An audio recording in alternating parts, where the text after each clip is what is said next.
Hello everyone. In the second post for Psalm 23, I would like to respond to Dr. Simkovich's analysis. First, I'd like to thank you, Dr. Simkovich, as always, for giving us a more detailed understanding of some of the Hebrew words in this text. And in particular here, we see that the Hebrew words for down, still, and comfort all share the same root.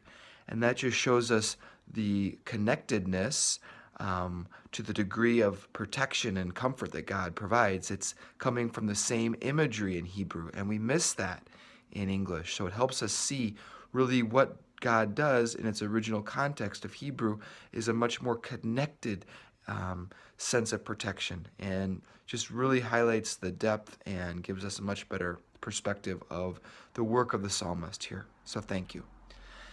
Second, I'd like to say that while I did see the movement from the outside to the inside in this psalm, I didn't necessarily associate that movement with a closer relationship between Israel and God to the point where we see this second set of imagery used in the Hebrew Bible, that being God as the spouse of Israel coming into play.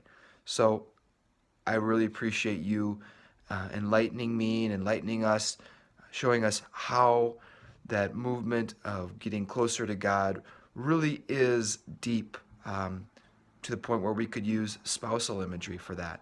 And also it ends up blessing Israel, and the blessing follows them. And follows isn't like we think follow in English should be, but it really is pursues the people of Israel or chases the people of Israel. And that really just gives us a better understanding of, the profoundness and the depth of God's blessing in this intimate relationship with Israel. So thank you very much. Finally, I'd like to say, while I'm very familiar with the term valley of the shadow of death, as we see this even in pop culture, I didn't realize that the valley was the closest place on earth to the underworld, that there was some connotation of that in the ancient text. So being in the valley of the shadow of death really would have been scary, because it would have been as close as you could get on earth to the netherworld.